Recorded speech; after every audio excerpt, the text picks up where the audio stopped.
कहते हैं कि दुनिया में मन सबसे ज्यादा शक्तिशाली चीज होती है। अगर किसी चीज को तुम पूरे मन से चाह लो तो तुम उसे हासिल कर सकते हो। ये मैं नहीं कहता, ये सभी महापुरुषों का कहना है। लेकिन अगर ये सत्य है, ये सच है, तो जो हम अपने मन से चाहते हैं वो हमें हासिल क्यों नहीं होता है? भाई, कोई भी इंसान अपने मन में दुख तो नहीं चाहेगा, लेकिन वो रहता तो दुखी है। हर इंसान अपने मन से तो कामयाब होना चाहता है, खूब पैसा कमाना चाहता है, लेकिन फिर भी वो कामयाब नहीं होता। भला ऐसा दुनिया में कौन इंसान होगा जो अपने मन में ये चाहेगा कि मैं नाकामयाब रहूं या मैं पैसा ना कमाऊं? सोचने की बात है। तो इसमें दो चीजें निकल के सामने आती हैं। या तो वो महापुरुष गलत थे जिन्होंने ये बात बोली कि मन से चाही हुई चीज हासिल हो जाती है, या फिर हम गलत हैं। आज की कहानी जो मैं आपको सुनाने वाला हूँ उसमें आपको एक ऐसा मंत्र मिलेगा। उसे समझने के बाद आपको एक ऐसा मंत्र पता चलेगा जिससे आप ये समझ पाएंगे कि अपने मन से कोई भी चीज कैसे करवाई जाती है, मन में किसी भी बात का बीज कैसे बोया जाता है। ये इस कहानी से आपको अच्छी तरह से समझ में आ जाएगा, और इससे आप ये भी समझ पाएंगे कि आकर्षण का नियम, लॉ ऑफ अट्रैक्शन कैसे काम करता है। कहानी छोटी सी है लेकिन बहुत ही गहरी है। इससे पहले कि आप इस कहानी में खो जाएं, इस चैनल को सब्सक्राइब जरूर कर लें। तो चलिए ये कहानी शुरू करते हैं। एक बार की बात है, एक आदमी के जीवन में सिर्फ दुख ही दुख थे। वो जो भी काम करता उस बेचारे का वो काम पूरा ही नहीं होता। घर में आता तो घर में कलेश बना रहता, किसी से कोई मदद मांगता तो कोई उसकी मदद नहीं करता। ऐसा लगता था कि चारों ओर से दुखों का पहाड़ उसी पर टूट पड़ा है।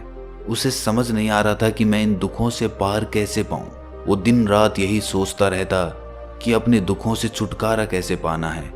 इसी कारण से वो रात में सो भी नहीं पाता था। उसकी आंखों के नीचे बड़े बड़े काले घेरे बन गए थे, जो इस बात का प्रतीक थे कि वो आदमी कितना दुखी है और कितना चिंतित है। कभी कभी तो उसके मन में आत्महत्या करने के भी ख्याल आते थे, लेकिन अपने परिवार की चिंता करके वो ये कदम नहीं उठा पाता था। वो इतना दुखी हो गया कि उसने निर्णय किया कि वो इन दुखों से छुटकारा पाके रहेगा। इसके लिए चाहे उसे कितनी भी मेहनत करनी पड़े, कुछ भी करना पड़े, चाहे अंगारों पे चलना पड़े, लेकिन इन दुखों से छुटकारा हासिल करके रहेगा। ऐसे ही एक दिन उसने अपने मित्र से पूछा कि मैं अपने जीवन को कैसे सुधारूं। उसके मित्र ने उसे बताया कि तुम किसी बाबा के पास जाओ। बाबाओं के पास ऐसा मंत्र होता है जिससे सारे दुख मिट जाते हैं, जीवन खुशियों से भर जाता है और धन संपदा भी हासिल हो जाती है। तुम किसी ऐसे बाबा को ढूंढ लो, बस तुम्हारा काम बन जाएगा। उस आदमी के मन में ये बात पूरी तरह से पक्की बैठ गई कि कोई बाबा ही मेरा दुख दूर कर सकता है, और इसीलिए उसे किसी भी बाबा के बारे में पता चलता तो वो उस बाबा के पास पहुंच जाता। वो उस बाबा को अपनी समस्या बताता और उससे उसका समाधान पूछता और कहता कि बाबा, मैं कुछ भी करने के लिए तैयार हूं, लेकिन मेरी इन समस्याओं से मुझे छुटकारा दिला दीजिए। आप जो कहेंगे मैं वो करूंगा, लेकिन मेरे जीवन को सुधार दीजिए।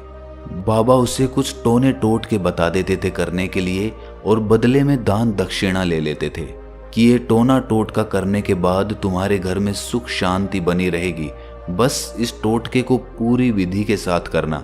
वो आदमी घर लौटकर पूरी विधि के साथ टोने टोटके करने लगा, लेकिन बहुत टोने टोटके करने के बाद भी उसके जीवन में कुछ बदलाव नहीं आया। इसके विपरीत उसका जीवन और ज्यादा दुखी हो गया।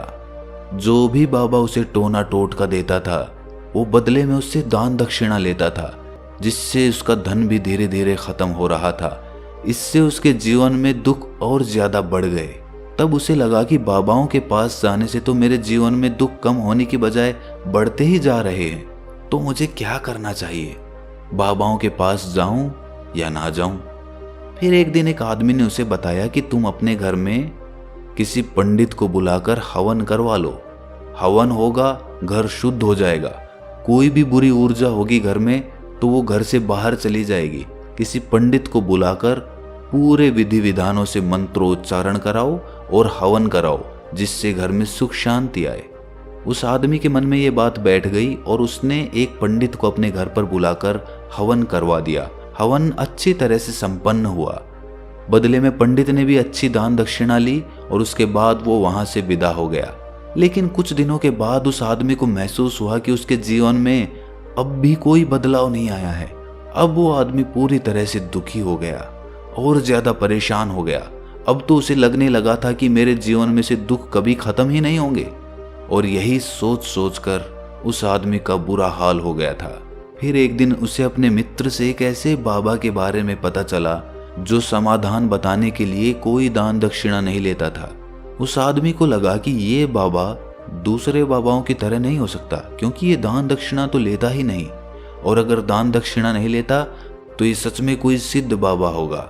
और यही सोचकर वो उस बाबा के पास पहुंच जाता है। जब वो आदमी वहां पर पहुंचता है तो वो बाबा ध्यान में बैठे हुए थे। ये देखकर वो आदमी वहीं पर चुपचाप बैठकर ध्यान से बाहर आने का उनका इंतजार करने लगा। थोड़ी देर बाद बाबा ने आंखें खोली तो सामने एक दुखी और परेशान युवक को बैठे देखा। वो उसकी आंखों के नीचे काले घेरे देखते ही समझ गया कि ये आदमी अपने जीवन से कितना परेशान है। उसे संबोधित करते हुए बाबा ने पूछा कि बच्चा, क्या चाहते हो? बाबा के पास क्या लेने आए हो? उस आदमी ने कहा कि बाबा, मैं अपने जीवन से बहुत परेशान हूं। मैंने इन दुखों को दूर करने के लिए बहुत सारे रास्ते अपनाए, हर वो तरकीब करके देखी जो किसी बाबा ने मुझे बताई, हर वो काम किया जो किसी भी इंसान ने मुझसे करने को कहा, लेकिन मेरे जीवन में दुखों में कोई कमी नहीं आई। बाबा, इसके विपरीत मेरे जीवन में दुखों में बढ़ोतरी हो गई। मुझे समझ नहीं आ रहा है कि मैं क्या करूं। कभी कभी तो मैं आत्महत्या करने की सोचता हूं, लेकिन अपने परिवार की सोचकर मैं ये कदम नहीं उठा पाता। मैंने आपके बारे में बहुत सुना है बाबा, और मैं बहुत उम्मीद के साथ आपके पास आया हूं। कृपया करके मुझे कोई ऐसा मार्ग बताएं जिससे मुझे अपने दुखों से छुटकारा मिल जाए। मैं अपने दुखों से छुटकारा पाने के लिए कुछ भी करने को तैयार हूं। आप मुझे कोई भी रास्ता बताएं, चाहे वो रास्ता कितना भी कठिन क्यों ना हो, मैं उसको पार करके रहूंगा। बाबा ने महसूस किया कि आदमी तो सच में बहुत परेशान है। बाबा ने उसकी बात सुनकर कहा कि बच्चा, दुखों को दूर करने के लिए मंत्र ऐसे ही नहीं मिलते। मंत्र पाने के लिए कुछ करना पड़ता है। तुम कुछ कर सकते हो? ये सुनकर पहले तो उस आदमी ने सोचा कि ये बाबा भी मुझसे दान दक्षिणा ही मांगेंगे, लेकिन और कोई रास्ता ना पाकर उस आदमी ने कहा कि बाबा, आपको जितनी भी दान दक्षिणा चाहिए मैं देने के लिए तैयार हूं, लेकिन आपका मंत्र सच्चा होना चाहिए, वो पूरा होना चाहिए, उसका फल मुझे मिलना चाहिए। उसके बाद मैं आपको जो भी दान दक्षिणा लेना चाहते हो वो दे दूंगा। बाबा ने कहा कि दान दक्षिणा तो बहुत छोटी सी चीज है, मुझे वो नहीं चाहिए। इस पर वो आदमी सोच विचार करके बोला, तो बाबा, मैं अंगारों पे भी चलने के लिए तैयार हूं, आप मुझे बस आज्ञा दीजिए। बाबा ने कहा कि अंगारों पे चलने वाली छोटी चीज मैं तुमसे नहीं कराने वाला। मैं जो तुमसे कराने वाला हूं वो बहुत कठिन मंत्र है, उसे पूरा कर पाओगे? बाबा ने कहा कि बाबा, आप मुझे बताइए तो सही, मुझे करना क्या होगा, मैं कुछ भी करने को तैयार हूं। इस पर बाबा ने उसे कहा कि यहां से जब तुम अपने घर जाओ तो रास्ते में अपने मन में ये दोहराते जाना कि मैं सुखी हूं, मैं सुखी हूं, मैं सुखी हूं। बार बार अपने मन में यही दोहराना, और याद रहे जुबान पर ये नहीं आना चाहिए, ये सिर्फ मन में दोहराना है। ये सुनकर वो आदमी बोला, बाबा, बस इतनी सी बात, ये तो मैं चुटकी बजा के कर लूंगा, लेकिन इससे होगा क्या? बाबा बोले कि इस मंत्र को करके देखो, वैसे भी तुमने इतने बाबाओं के मंत्र किए हैं तो इस मंत्र को भी करके देख लो। उस आदमी ने सोचा कि बाबा कुछ दान दक्षिणा तो ले नहीं रहे और छोटा सा मंत्र है, इसे तो मैं कर ही लूंगा। वो बोला, ठीक है बाबा, मैं ये मंत्र जरूर करूंगा। वो आदमी ये कहकर वहां से उठकर चलने लगा, लेकिन जैसे ही वो चलने लगा, पीछे से बाबा ने बोला कि बच्चा, एक बात याद रखना, जब तुम ये मंत्र अपने मन में दोहराओ तो तुम्हारे मन में बंदर के विचार नहीं आने चाहिए, बंदर का ख्याल भी नहीं आना चाहिए, तो ही ये मंत्र सिद्ध होगा। वो आदमी बोला, मुझे तो आज तक बंदर का कोई विचार नहीं आया, तो अब क्यों आएगा?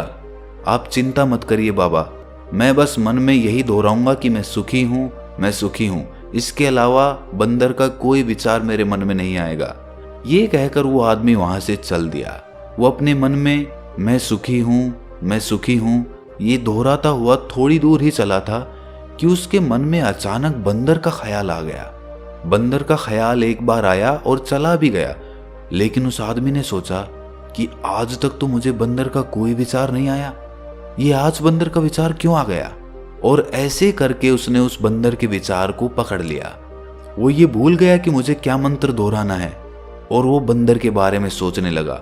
जब थोड़ी देर बाद उसे फिर से होश आया तो वो फिर से अपना वही मंत्र दोहराने लगा जो बाबा ने उसे बताया था, मैं सुखी हूँ, मैं सुखी हूँ।